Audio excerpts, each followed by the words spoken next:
What is a bet cell, and where is it? A few of you were asking questions about that at the end of the last lecture, so I thought I would start with that today. What kind of a cell is it? That kind of question in neuroscience has several different types of answers. First of all, it's a neuron. The main cell that communicates in the central nervous system or in the peripheral nervous system. But another answer would be it's a certain type of neuron. It's a pyramidal cell in the neocortex. Bet cells are in the major output layer that is output to non-cortical sources. So now I don't know how much you know even what neocortex is and what subcortical sources means, but you will be learning, okay? Don't worry about it if you don't understand something when I first mention it. Anything I expect, especially in anything neuroanatomical that I expect you to know, I will repeat and add to the information a number of times, okay? It won't be something I just mentioned once. So be patient with yourself. I'm going to do something else this year that's different from what I've done in the past. I've realized that these two classes that I teach, undergraduates, require you to basically acquire a language. You learn many, many new terms. So we're going to make available to all of you a program, basically a flashcard program, but it's probably the best of its type, written here at MIT by a student of mine in course 6, Jordan Gilliland. He will come to the class probably next time, either next time or Friday, and describe the program. He can demonstrate it to you on my computer, and you can download it. What I will do, I will try to remember to do this today, is I will put on the web some text files for the first lectures that will give you terms and definitions that will help you in your study. But those would be the files that are used in his program. Very useful for learning definitions, learning languages. It's used in the Mandarin and Japanese classes here.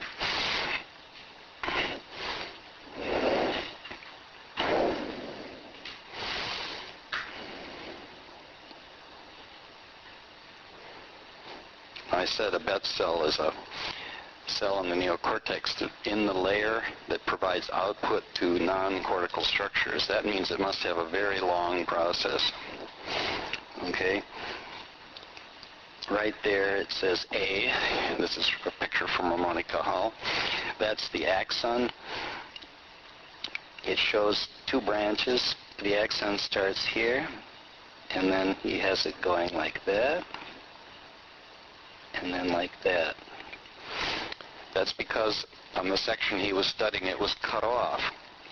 Now one of those branches would probably go up into the cortex and terminate on adjacent cells. The other would go out, leave the neocortex, and the bet cells are large because they support a very long axon that goes all the way down to the spinal cord.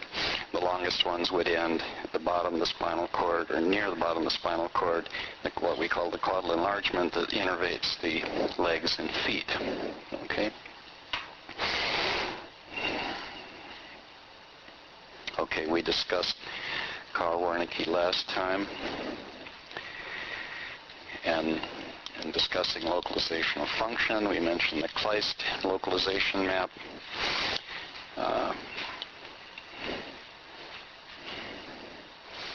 And if you look, I don't know if you can read it there, but on your printout, but these are basically psychological functions.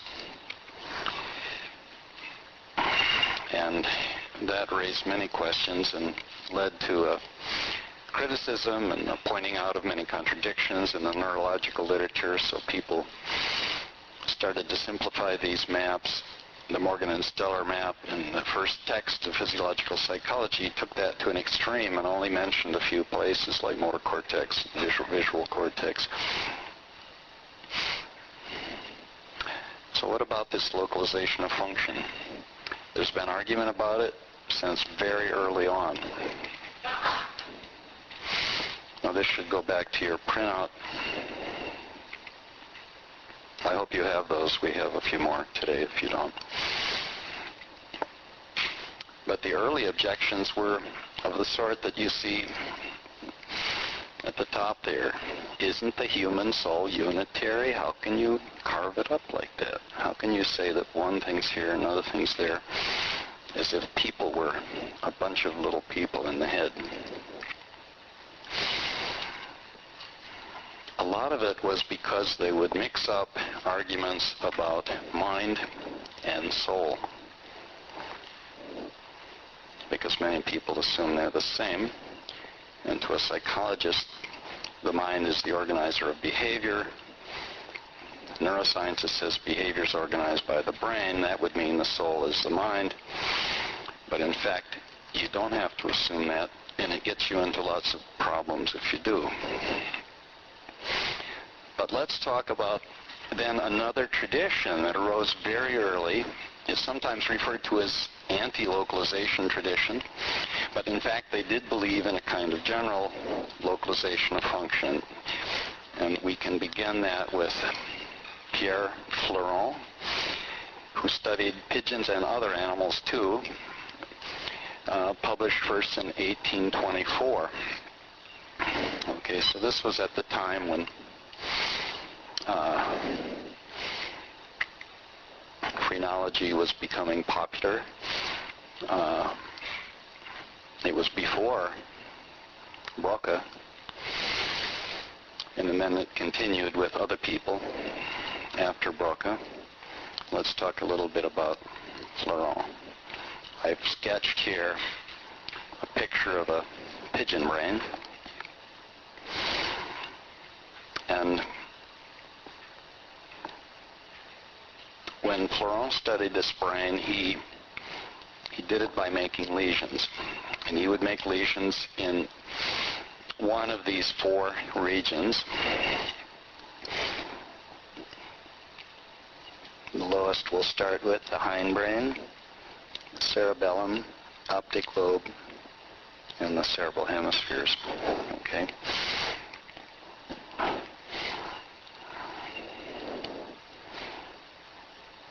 So let's say he made a lesion in the hindbrain. He found that if he made a big enough lesion in the hindbrain, the animal just died. He was disturbing vital functions. We know that to be true now. But he claimed that, in fact, the amount of disturbance depended on the size of the lesion, but it didn't really seem to make a matter where in the hindbrain he made the lesion. So he claimed there wasn't any very specific localization, but there was vital functions were localized in the hindbrain, because when he made lesions in these other areas, the animal didn't. He didn't disturb vital functions, and the animal usually lived, at least for a while. Okay, if he made lesions in the second area here, I've abbreviated CB. That means cerebellum,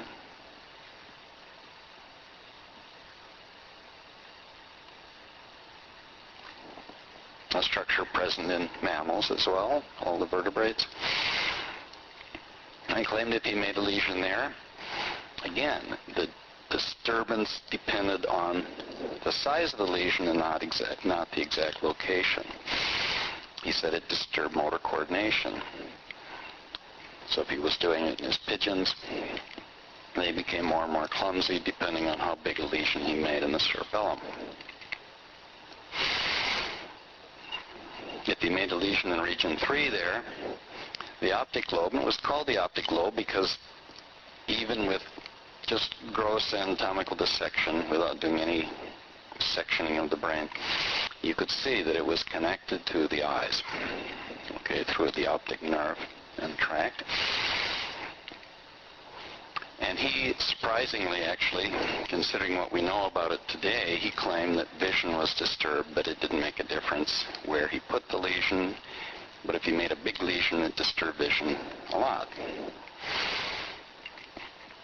I say it's surprising because we know that the left eye is connected to the right optic lobe in the pigeon, the right eye to the left optic lobe, so he should have been able to tell the difference between visual fields.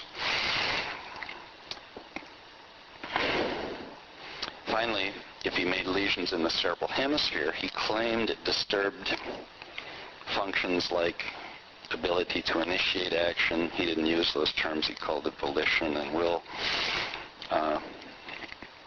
And again, it just depended on how big the lesion. So in other words, he didn't agree with the localization of function people, but remember, he was using these small animals. He wasn't using animals very close to the human brain. But other scientists later on continued with that same kind of argument. Goltz published in 1876 studies of dogs. Now, dogs are a mammal. They have a pretty large brain, much closer to our brains.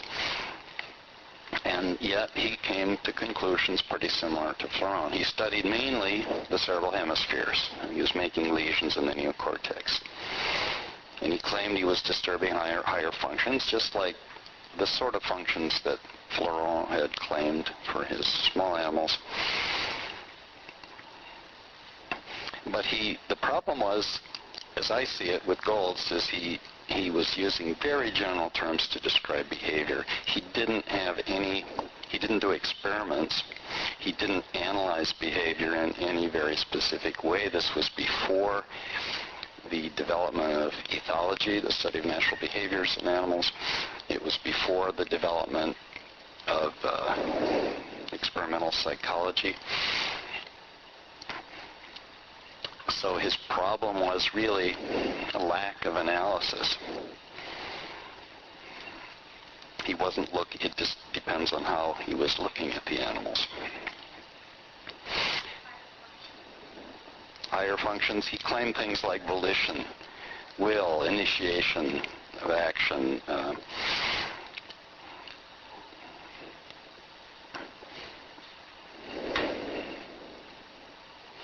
Now, there were other people around that same time that were discovering greater localization. It was around that time that people began to see that vision was disturbed with more posterior lesions in the hemispheres. Okay. And Lashley was one of those people later on who did localize the visual cortex, but in his early work, he did a large lesion study trying to locate the engram. Okay, so let's talk about Lashley's studies. Lashley's an important figure in brain behavior studies because, unlike the clinical neurologists, he did experiments. He wasn't just making informal descriptions of single cases. Okay, he was using quite a few animals in each experiment. So he was basically repeating the experiment many times in different animals. He was using quantitative methods applied to both behavior and anatomy. Okay, and he was the first one really to do that systematically, and that's why we consider him important, even though this particular study, his conclusions were probably wrong. So let's look at that. First, I'll show you this picture taken by myself showing hamster brains because they're pretty similar to rat. I'm showing an adult and a newborn brain. And you'll note there that in the adult brain, here's neocortex, okay? You'll note that it's a smooth-brained animal. It doesn't seem to be divided up by the kinds of fissures that you see in larger-brained animals. But anatomical studies do indicate some subdivisions in that cortex. You can also see there subcortical regions. If you think of the neocortex, it's the highest part of the brain. All these other structures are below it. in between the spinal cord, which you see beginning right here. And then here, hindbrain begins. The hindbrain's partly covered here by the cerebellum. And then you also see a little bit of the superior colliculus, which is the mammalian equivalent of the optic lobe in the pigeon. Okay.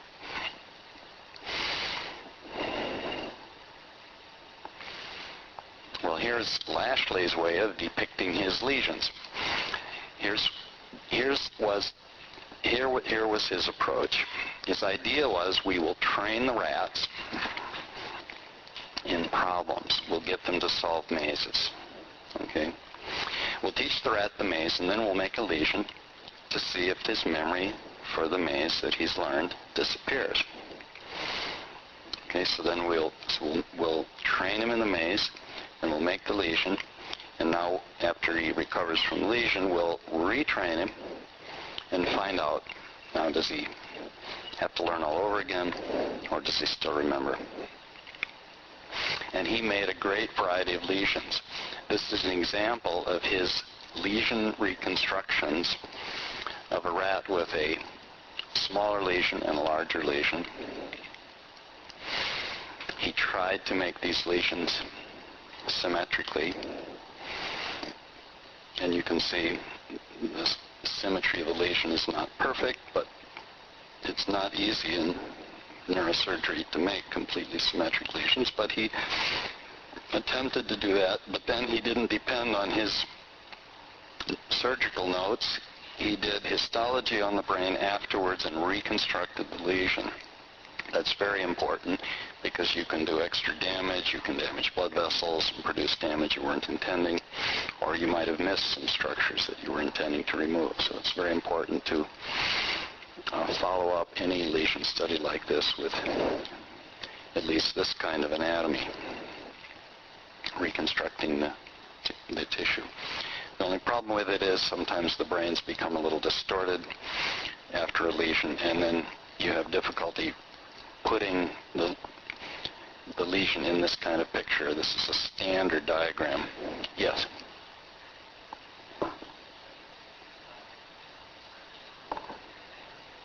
Good question. You know, this is not showing the depth of the lesion. He tried to remove only cell layers of the neocortex and avoid going deep. But of course, that's a question that this picture isn't showing you. Well, where did he go deeper? Because if he went deeper, he's going to disturb fibers. He might even disturb underlying non-neocortical structures. But for the most part, his lesions were done pretty well using aspiration of the superficial cells in the cortex, the upper, what we call the bark of the brain, the neocortex, and avoiding the fibers underneath. Okay, so here were the mazes he used. He had 3 different mazes. The one at the bottom there, very simple maze. It just requires the animal to turn left. The animal's put here, which says S. That's the start box. Okay, and food is placed on one side and not the other. The F indicates food. And then he trains him for a number of trials until the rat now is always turning left. Maze 2 is a little more complex, and Maze 3 is the most complex. So his method, again, is to train on one of the mazes, only one of them, then make the lesion, bilateral lesion. Then he waited so the animal is no longer affected by the anesthetic, and he recovers for a while from the lesion. I don't remember how long he recovered. He let the animals recover probably at least 2 weeks. And then he tested for retention. The question was, is the memory still there? Okay? Now this is a diagram of his findings. Basically, well, on the abscissa there he's showing the percentage destruction of the neocortex. Now notice there's nothing about localization there, just percentage of destruction. And on the ordinate, he's plotting the errors. Okay? And at least for maze 3, where it's very clear, that's the most complex maze, okay, it's very clear that if he makes larger lesions, he's disturbing the learning a lot. They make many more errors. He claimed that it didn't make any difference where the lesion was. That anterior lesions, if they were of a certain size, produced about the same disturbance of the memory of the animal as the posterior lesions. Okay? And similarly for other localizations. He said that in that respect, the neocortex was equipotential for maze learning. That's his principle of equipotentiality. And he said to learn the maze, what the rat needed was a certain quantity of cortex, and the more he had, the better. Okay, that was his principle of mass action. They mean almost the same thing. Okay. So that was his conclusion, and he wrote a book about it, published in the late 20s. And that remained, and it was often cited because of its beautiful methodology, until these irreverent people at MIT in 1965 decided to reanalyze Lashley's experiment. Charlie Gross, the first author, is moved to Princeton after that, and actually moved to Harvard first, then Princeton. Steve Shorver is retired from our faculty not too long ago, and Cohen was one of their graduate students. They thought that he was probably, they looked at his lesions, they said he was probably disturbing two distinct functions that were both needed for solving his mazes. One was visual abilities, which depend on this area back here. This is the visual cortex, okay? And it's often called Area 17.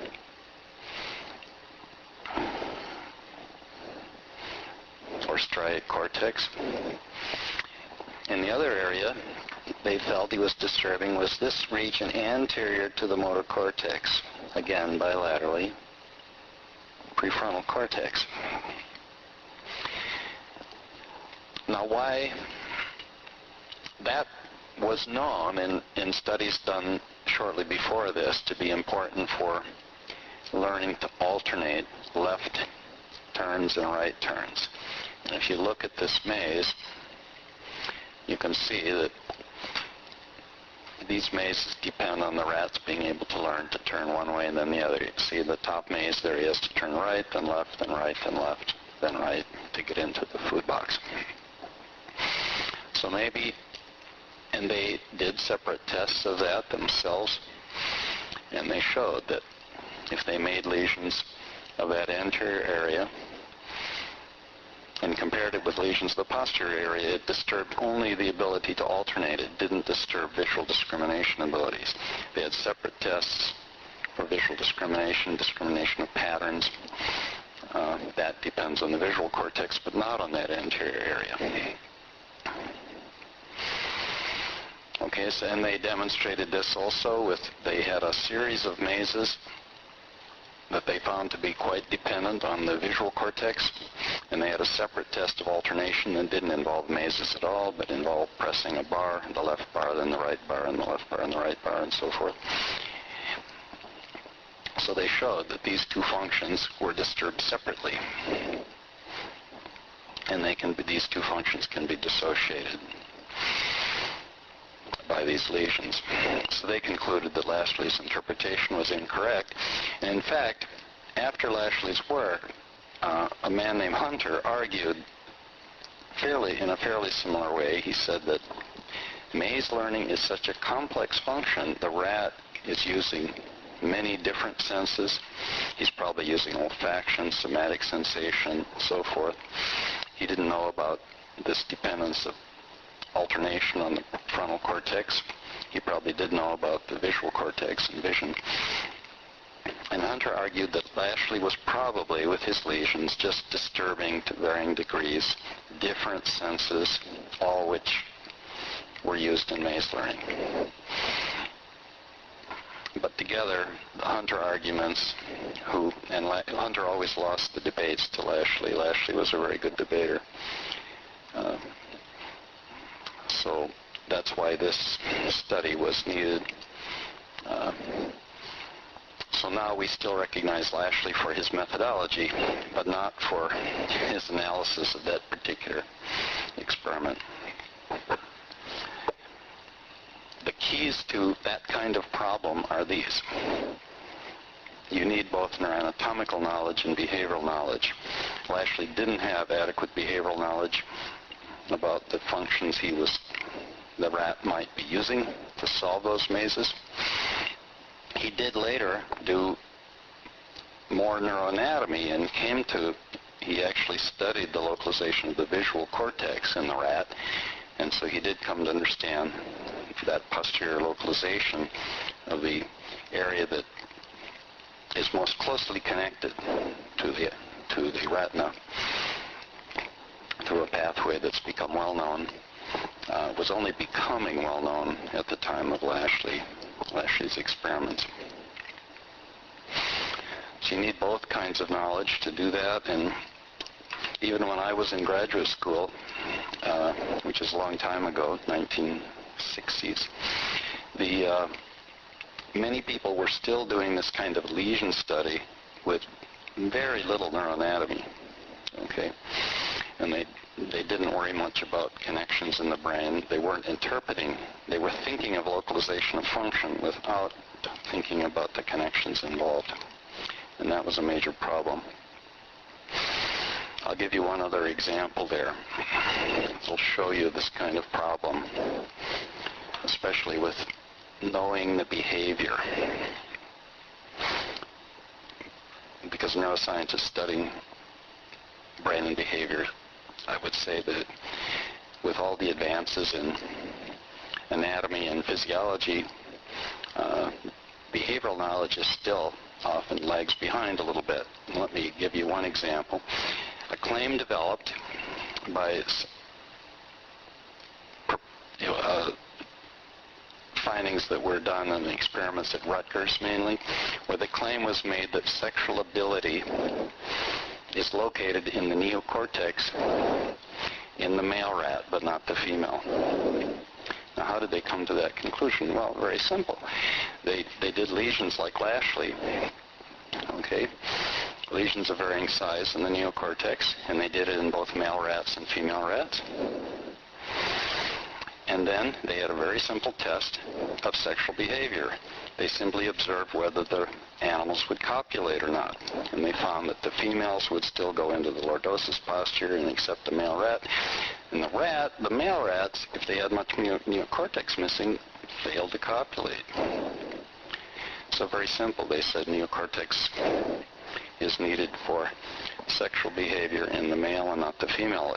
Of course, everybody thought, well, it's a higher function in the male, not the female. What was wrong with that? Well, you've got to think about the behavior. They didn't understand sexual behavior in the female at all. All they understood was this posture that the animal entered. The equivalent in the male would be, say, the ejaculation reflex. That wasn't disturbed after the neocortical lesions. What they were disturbing was the ability of the male rat, to orient to the female, to find her, to position himself properly, and so forth. That involves a lot of sensory motor control. They were disturbing the senses and motor control by making those lesions. But what about the female? Well, if they only look at the end point, they're missing solicitation behavior, mate choice, a lot of things we know about sexual behavior of female rodents and many other animals, almost all animals, okay, because they weren't good ethologists. They didn't look at the behavior in any comprehensive way. So they made the same kind of mistake. Well, a somewhat different kind of mistake than what Lashley made. But I just want to point out that when you read these kinds of claims in the literature, you've got to think about whether they adequately dealt with both anatomical knowledge and behavioral knowledge before you just believe it.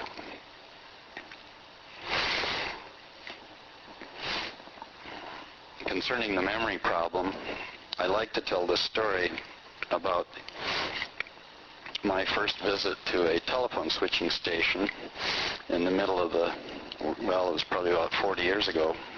My brother was running one of these stations for the telephone, the large telephone company. Was the only one at that time, Bell Telephone. And inside the station, you saw this enormous amount of machinery. They were basically relays connected with wires coming from these large cables from outside, enormous numbers of wires. And I wasn't an electrical engineer, but I understood something about circuits, and I was learning about the brain, so I asked him, well, where's the input? And he showed me the input cables coming in. Where's the output? He showed me that. Enormous amounts of machinery involved in this. I said, but there's another problem. How do you remember who's calling who so you can bill them? And he said, oh, that's over there. You know, it was this little device, you know, obviously using a different kind of circuitry. Little tiny thing in one part of the room that he said did all the memory functions. And it made me realize that probably in the brain it's something similar. In the neocortex, a lot of the cortical apparatus is involved in sensory analysis and motor coordination. Okay? Memory could be distributed or it could be localized, but it could be much more difficult to deal with. And of course that proved to be true over the ensuing years. But now we're beginning to get a much better handle on that as well.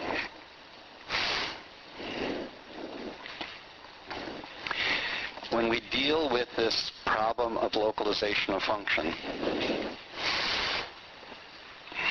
you have to think about the question, what is localized? What are we trying to localize? Is it a conscious entity? Is it a psychological ability? Is it memory? My answer is that no, those are not brain words.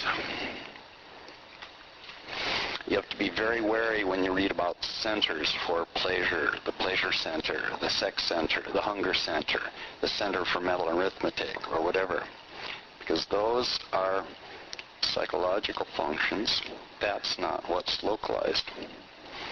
What's localized is physical or physiological processes in a structural substrate. We're never going to find the ghost in the machine. It's not there. You're going to find input pathways, you're going to find output pathways, you're going to find processing connections in the intermediate network. Okay. Luria, the Russian neuropsychologist, a great neuropsychologist in the last century, has this statement in one of his books on neuropsychology. He said that mental functions as complex functional systems cannot be localized in narrow zones of cortex or in isolated cell groups. You see, they involve a lot of apparatus. You might disturb a function more with lesions in one place than another, but the function as a whole would depend on a greater complexity of connections, and that certainly remains true. But if we go to the extreme, we can say, well, don't brains think? Can't we say that thinking's localized in the brain? Mackay, who we met before, said that this is a poor question because it mixes different conceptual levels. And this is a statement from his paper, A Mind's Eye View of the Brain. He says, if we want to use language consistently, we cannot say that brains think or decide. Brains do those physical things appropriate in their own logical dimensions as correlates of what people do, I could say, or animals, when deciding, thinking, feeling, hoping, fearing, and believing, so forth.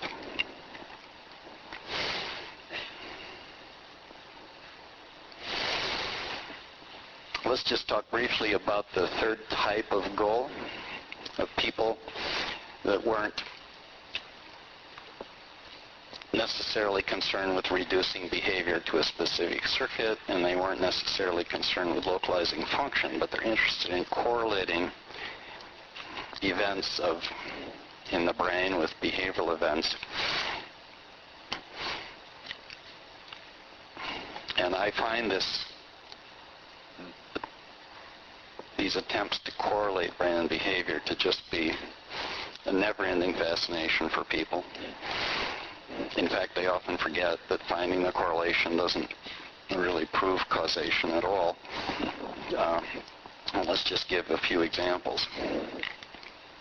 If we record with little electrodes placed on the scalp, we can record very small potentials there that are changing, okay, because they're picking up currents are being induced by electrical changes in the underlying brain, at least part just below the skull. And we call those recordings the electroencephalograph. It's usually put on a graph showing the amplitude of these waves picked up by different leads attached to the cortex. The recording is pretty much the same as with electrocardiogram. Okay, you're looking at electrical activity of the heart. And we find that the pattern of what we call those brain waves, the pattern of those current changes, is correlated with states of arousal or of sleep. And that they're not localized functions, but they appear to be, they might be a little different from different leads, but basically we're looking at states of the brain, not at localized functions. And that's fascinated people, because when that was discovered, now they had a way of looking at different stages of sleep and exploring, what are the differences in different stages of sleep or in different states of arousal in the waking state. So these attempts to correlate brain and behavior have led to some very different kinds of information about brain and behavior.